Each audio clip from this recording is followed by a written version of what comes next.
네, 예전에 스티브 잡스가 했던 강의를 본 적이 있었습니다.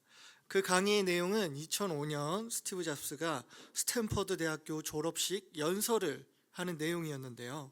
내용은 간단합니다. 스티브 잡스의 삶 속에서 수많은 선택과 그 결과, 과정들이 때로는 헛돼 보이고 의미 없이 낭비한 시간처럼 보였지만 그 모든 점들이 연결이 되어서 어느 순간 지금의 스티브 잡스를 만들었다고 하는 내용이었습니다. 그가 말한 것 중에 가장 기억이 남았던 내용 중에 하나는, 한 번은 스티브 잡스가 캘리그라피 같은 것을 배웠는데 그냥 배우고 지나갔던 때가 있었다고 합니다.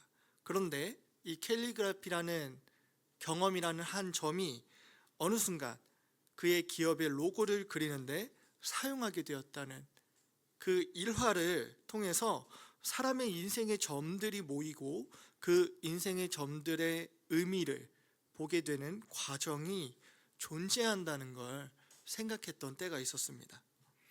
우리가 복음 안에 삶을 살아가는 과정을 밟아갈 때 어느 순간이 되면 느끼게 되는 게 있습니다. 주님은 지금 나의 길을 열고 계시는가? 인도하고 계시는 걸까? 나는 지금 어디에 있으며 이 상황들은 주님께서 무엇을 말해주고자 하시는 걸까? 이해할 수 없는 상황, 환경을 지날 때 주님의 일하심이 무엇인지 우리는 질문하게 됩니다. 하나님께서 자신의 자녀들을 세우고 사용하신다고 하시는데 나는 주님께서 안 세우시는 것 같고 놔두시는 것 같고 그렇게 느껴지는 마음이 삶에 살아가는 과정 속에서 있다는 것이죠. 사람들은 시대가 사람을 세운다고 합니다. 시대 속에서 사람들은 시대에 맞게 세워져 갑니다. 그리고 하나님께서도 자신의 자녀들을 세우고 또 이끄시는데 하나님의 사람들에게 마음을 두게 하시고 또 세우는 것을 보게 됩니다. 하나님은 시대 가운데 우리를 부르시며 지금도 우리를 세우고 계십니다. 오늘 우리는 하나님께서 우리를 세우실 때 사용하시는 하나님의 방법을 보게 되는데, 특별히 우리가 보이지 않는 하나님의 일하심을 보게 되는 과정들이 있습니다. 오늘 저는 함께 말씀을 나누면서 그 과정 속에서 하나님이 어떻게 말씀으로 길을 열어가시는지, 그 말씀으로 길을 여시는 하나님을 우리에게 어떻게 보여주시는지 그 과정에 대한 묵상을 함께 나누기 원합니다. 첫 번째로 우리 하나님께서 말씀으로 길을 여시는 하나님을 경험케 하기 위해 우리에게 하시는 과정이 하나 있으신데요, 하나님은 우리를 준비시키는 자신만의 방법이 있음을 우리에게 보여줍니다. 그것은 우리가 인식하든 인식하지 않든 말씀을 살아내게 하는 것입니다. 오늘 말씀은 이스라엘의 예배가 세워지는 과정에서 2차 포로 귀환의 과정을 다루고 있는 장면입니다. 특별히 에스라서에서 처음 에스라가 등장하는 장이기도 합니다. 1차 귀환의 시간에서는 스룹바벨과 예수아가 주도하여서 예루살렘으로 포로 귀환이 이루어졌다면 2차 귀환은 에스라를 중심으로 이루어지는 것을 보게 됩니다. 하나님의 일하심을 묵상할 때 우리는 이 에스라에 대해서 생각해 볼 필요가 있습니다. 오늘 본문에서 에스라는 이렇게 소개됩니다. 1절에서 5절에 보면, 이 일 후에 바사왕 아닥사스다가 왕위에 있을 때에 에스라라 하는 자가 있으니라. 그는 스라야의 아들이요 아사랴의 손자요 힐기야의 증손이요 살룸의 현손이요 사독의 5대 손이요 아히두베의 6대 손이요 아마라의 7대 손이요 아사라의 8대 손이요 무라요세의 9대 손이요 스라히야의 10대 손이요 우시엘의 11대 손이요 붓기의 12대 손이요 아비수아의 13대 손이요 비느하스의 14대 손이요 엘르아살의 15대 손이요 대제사장 아론의 16대 손이라. 에스라는 이스라엘 백성의 제사장으로 세워진 아론의 자손, 그 계보임을 알 수 있습니다. 아론의 가문에서 자라 제사장 가문으로 살아가던 사람입니다. 우리로 이야기하면 뿌리 깊은 기독교 가정. 네, 정말 깊어도 너무나 깊은 기독교 가정에서 자란 사람입니다. 끊임없이 말씀을 접하면서 자연스럽게 들으면서 자라왔던 사람이 바로 이 에스라입니다. 에스라는 바벨론의 포로로 잡혀가 자라오는 그 과정에서도 그는 말씀 안에서 자라왔습니다. 말씀을 접하며 사는 법을 자연스럽게 배웠던 사람인 것이죠. 하나님께서 시대 가운데 사람을 세우시는 중요한 영역이 있는데 하나님은 사람을 갑자기 세우시지 않는다는 겁니다. 삶의 모든 과정 가운데 보이지 않는 하나님의 손으로 우리의 삶의 전 과정을 통해 준비시키면서 세우신다는 것입니다. 우리는 하나님께서 에스라를 가정 속에서 말씀을 자연스럽게 가까이 접하는 자로 하나님이 훈련시키고 계셨다는 걸 보게 됩니다. 그리고 또 그가 어떤 자리에 있는지를 깊이 있게 보기 원하는데요. 6절을 한번 같이 읽어보겠습니다. 같이 읽겠습니다. 이 에스라가 바벨론에서 올라왔으니 그는 이스라엘의 하나님 여호와께서 주신 모세의 율법에 익숙한 학자로서 그의 하나님 여호와의 도우심을 입음으로 왕에게 구하는 것은 다 받는 자이더니. 에스라는 지금 어떤 자리에 있습니까? 율법에 익숙한 자인데 그냥 익숙한 게 아닙니다. 하나님의 도우심으로 그가 있는 자리는 학자로 왕과 관계되어서 왕에게 구하는 것을 다 받는 위치에 있었습니다. 이 학자로 번역된 이 소페르라는 히브리어는 서기관, 비서로도 번역되는 단어입니다. NIV에서는 선생님으로 번역하기도 했습니다. 에스라는 아닥사스다 왕 앞에 선생님 또는 종교기관을 대표하는 비서로서 왕과 가까운 관계를 맺고 있었습니다. 율법에 정통한 학자라는 것은 율법을 바탕으로 왕에게 조언을 할 수 있는 전문가였다는 것입니다. 저는 이 에스라의 특출난 능력을 말하고자 하는 것이 아닙니다. 오히려 에스라가 위치해 있는 현장을 이야기하고 싶은 겁니다. 우리가 하나님의 부르심을 생각할 때 우리는 교회라는 큰 울타리 안에서 나를 사용하는 것을 생각하고는 합니다. 예를 들어 이런 거죠. 하나님께서 부르시고 사용하신다라고 할 때 우리는 떠올리는 것이 나의 삶이 간증거리가 되어서 이 교회 저 교회에 간증을 다니거나 그리고 어떤 말을 함으로써 또는 어떤 집회 안에서 은혜를 끼치는 모습을 떠올리고는 합니다. 이런 부분에서 우리가 사용되는 것을 하나님의 부르심을 놓고 생각할 때 떠올린다는 것이죠. 그렇지만 오히려 에스라의 삶을 보면 어떻습니까? 제사장의 가문이지만 바벨론 포로의 삶 속에 있습니다.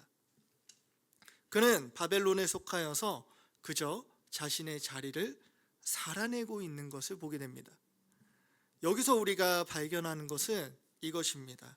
하나님은 우리를 부르시며 세우실 때 먼저 하시는 일은 교회 속에서가 아니라 세상 속에서 원하든 원하지 않든 말씀을 살아내게 하신다는 겁니다. 믿는 사람으로서 세상 속에 들어가서 그 속에서 씨름하며 하나님의 말씀을 실제적으로 고민하고 연구하며 깊어져가는 과정을 만드신다는 것이죠.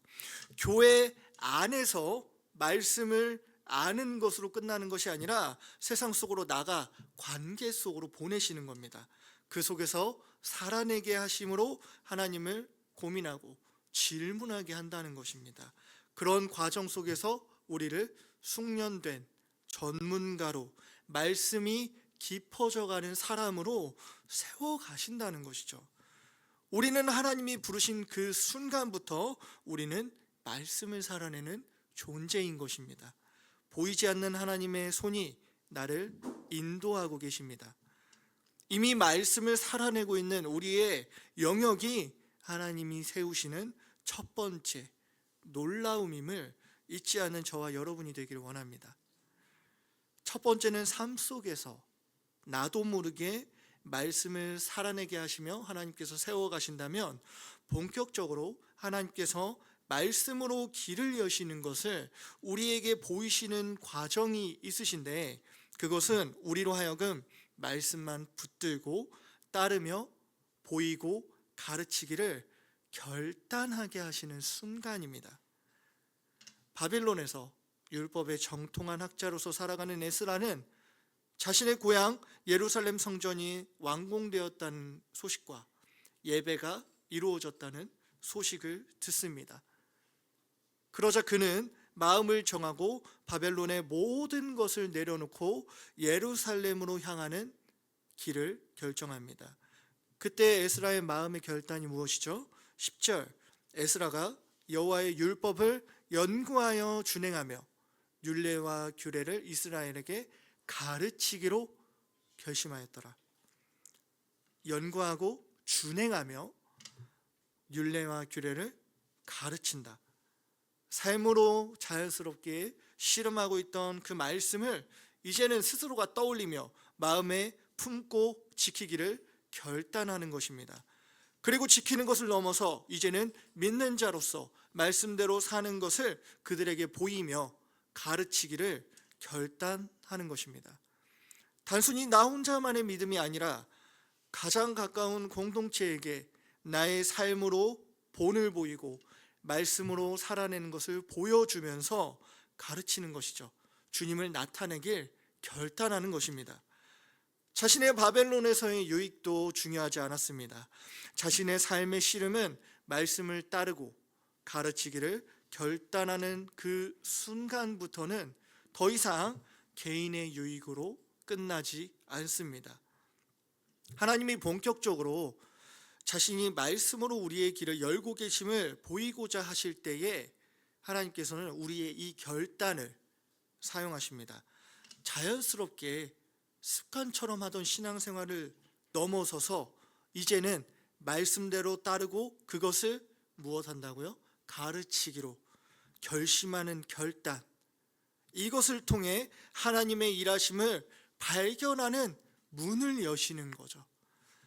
에스라가 마음을 정했을 때 그는 헌신하기로 결단했습니다.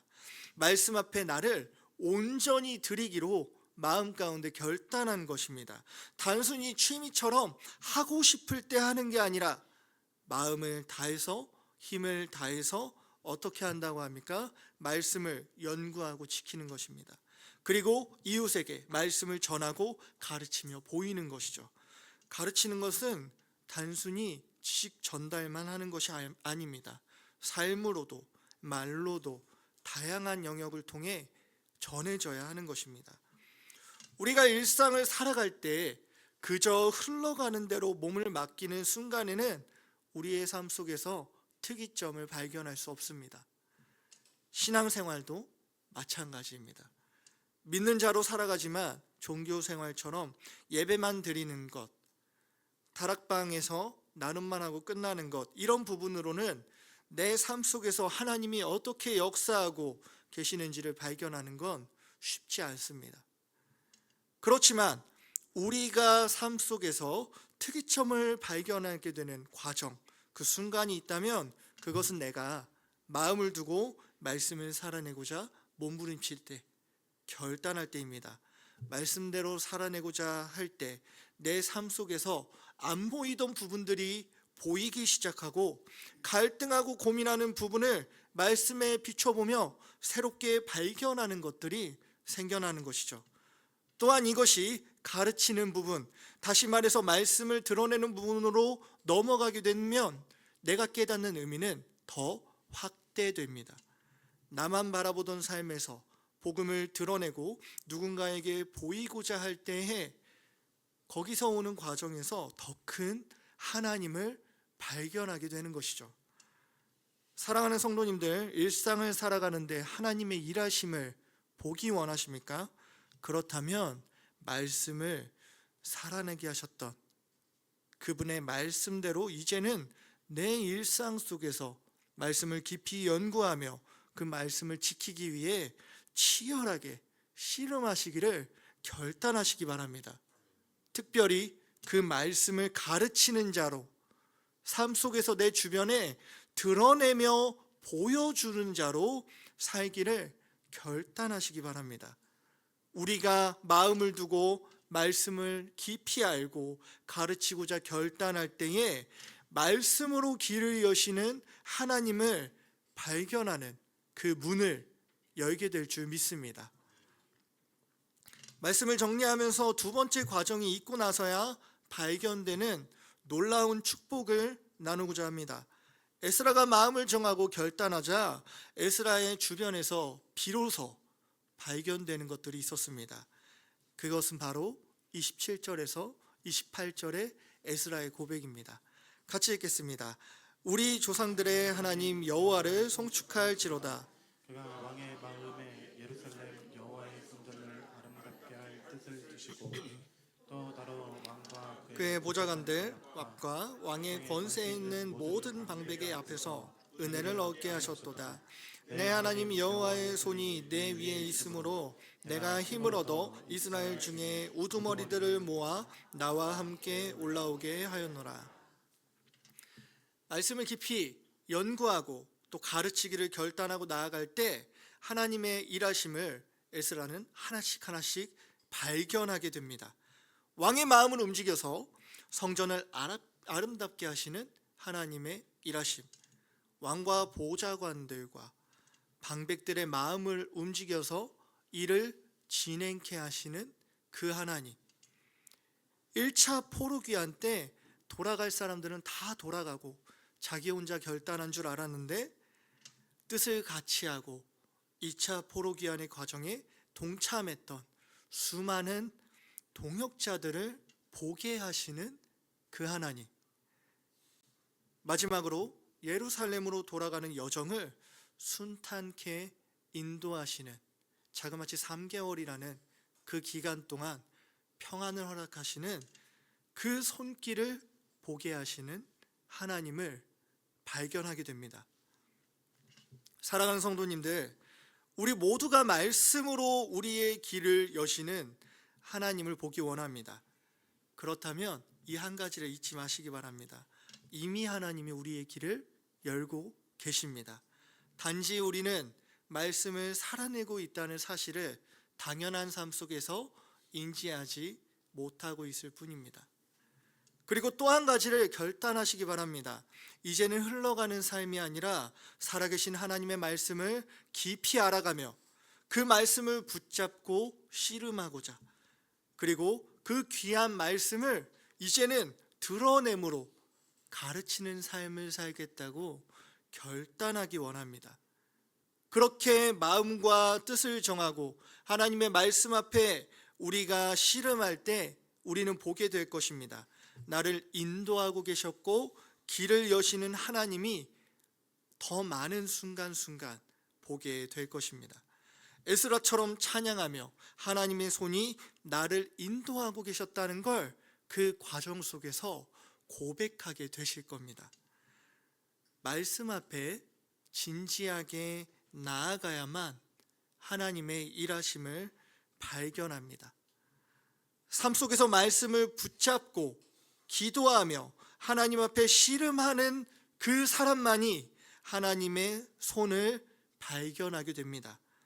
여전히 우리의 삶을 주관하시는 주님의 손길을 말씀을 드러내는 삶을 통해서 씨름하며 깊이 알아가는 삶의 그 결단을 통해 발견하는, 날로 주님 앞에 깊어져가는 우리가 되길 예수님의 이름으로 축복합니다.